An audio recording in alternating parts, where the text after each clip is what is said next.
Ya, kita ke kabar selanjutnya. Direktorat Reserse Kriminal Umum Polda Jawa Barat mengungkap kasus perdagangan bayi jaringan internasional dengan modus mengadopsi.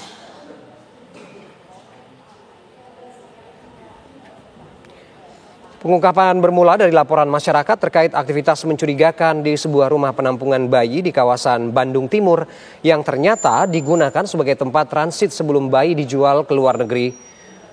12 orang pelaku sudah diamankan oleh polisi dan saat penangkapan para pelaku, 5 bayi yang akan dijual ke Singapura berhasil diselamatkan. Bayi-bayi tersebut dijual dengan harga mulai dari 6 hingga 11 juta rupiah. Para tersangka terancam hukuman 15 tahun penjara.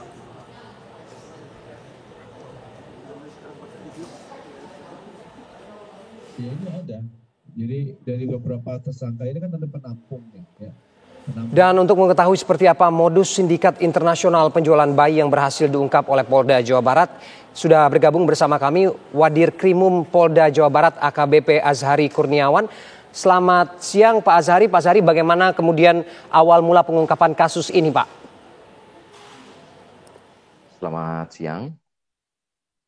Jadi pengungkapan kasus ini mendasari dari laporan masyarakat, dalam hal ini adalah orang tua dari bayi, bahwa telah kehilangan bayinya, ya, dilaporkan pada saat itu diculik, ya, dibawa kabur oleh salah satu tersangka atas atau inisial F, yang kemudian setelah kita lakukan penyelidikan dan penyidikan sehingga bisa kita temukan bayi tersebut dan juga si tersangkanya. Kemudian kita kembangkan. Setelah kita kembangkan, kemudian kita berhasil mengungkap jaringan atau sindikat pelaku penjualan bayi ini. Bahkan kita mengungkap bayi ini juga dikirimkan atau dijual, ditransaksikan ke negara tetangga yaitu Singapura. Ya Pak Azhari, bagaimana kemudian pola operandi yang diterapkan oleh mereka ini, oleh sindikat ini terhadap ibu korban, ibu bayi atau keluarga korban ini, Pak? Jadi bahwa para pelaku ini sudah dibagi-bagi sesuai perannya. Jadi ada yang melakukan perekrutan, merekrut dari sejak orang tua bayi ini sudah hamil, dari bayi masih dalam kandungan, kemudian dikomunikasikan antara perekrut dengan orang tua ini.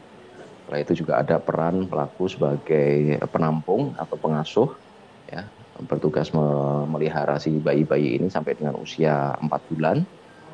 Kemudian juga ada peran pelaku yang membuat dokumen, kemudian juga menyiapkan identitas palsu dari si bayi ini. Kemudian ada pelaku yang berperan sebagai pengantar dan juga sekaligus pencari orang yang mau mengangkat anak bayi ini atau yang akan mengadopsi. Seperti itu. Oke, banyak tanda tanya kemudian dari kasus ini, Pak Azhari.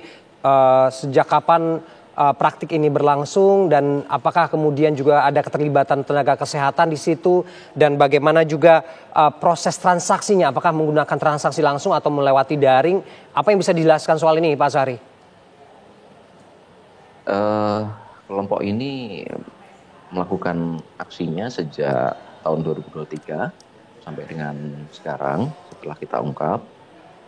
Dari kelompok ini kita mengetahui bahwa mereka telah bertransaksi atau menjual bayi kurang lebih 25 bayi, dan yang berhasil kita amankan saat ini ada 6 bayi. Jadi sejak tahun 2023 itu sudah ada 25, ya, sampai update terakhir ini 25 bayi. Sementara kalau ditransaksikan dengan orang tua itu kan berbagai latar belakang sebenarnya. Ada yang memang orang tua yang karena kebutuhan ekonomi, ya, kemudian juga mungkin ada permasalahan terkait dengan kehamilan dan sebagainya, sehingga kemudian terjadi transaksi ada yang melalui media sosial, ada juga yang secara langsung. Oke, pasal hukum apa yang akan diterapkan kepada pelaku ini, Pak Azhari? Terhadap para pelaku tentunya akan kita jerat dengan pasal 83 Undang-Undang RI nomor 17 tahun 2016 tentang penetapan peraturan pemerintah pengganti Undang-Undang Nomor 1 Tahun 2016 tentang perubahan kedua atas Undang-Undang Nomor 23 Tahun 2002 tentang perlindungan anak dan atau pasal 2 dan atau pasal 4 dan atau pasal 6 Undang-Undang Nomor 21 Tahun 2007 tentang TPPO dan atau pasal 330 KUH pidana dengan ancaman hukuman maksimal 15 tahun penjara.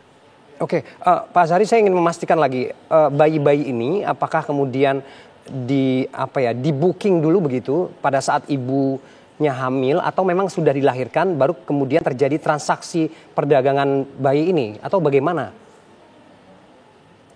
Ada yang demikian, jadi ada yang memang sudah dikomunikasikan atau ditransaksikan sejak dalam kandungan, ada yang sudah pada saat setelah lahir. Oke, bagaimana pengembangan kasus ini, Pak? Apakah kemudian juga ada indikasi ini sindikat ini terjadi juga antar lintas daerah begitu? Kalau lintas daerah pasti karena memang pelaku yang ada di Jawa Barat, ada juga yang pelaku di Kalimantan Barat, dan kita sedang mengembangkan dugaan pelaku yang berada di luar negeri yaitu di Singapura.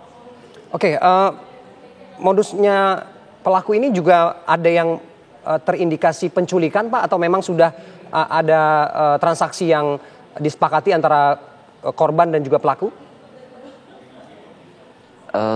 Di awal kasus ini kita ungkap, lapornya adalah laporan penculikan bayi.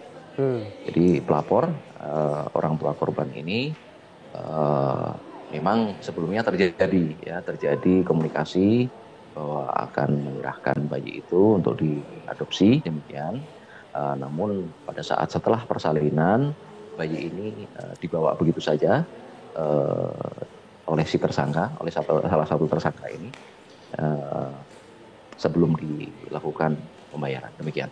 Pak, terakhir bagaimana kemudian masyarakat juga berperan mendeteksi adanya indikasi perdagangan bayi di lingkungan mereka? Kami berharap tentunya masyarakat yang mengetahui adanya aktivitas yang mencurigakan kaitan dengan terjadinya transaksi jual beli bayi dan sebagainya untuk tidak sungkan-sungkan atau tidak takut untuk laporkan hal ini ke kepolisian atau setidaknya ke aparat desa atau kelurahan setempat sehingga secara berjenjang bisa diketahui oleh pihak kepolisian. Baik, terima kasih Wadir Krimum Polda Jawa Barat AKBP Azhari Kurniawan sudah bergabung dengan Kabar Siang hari ini.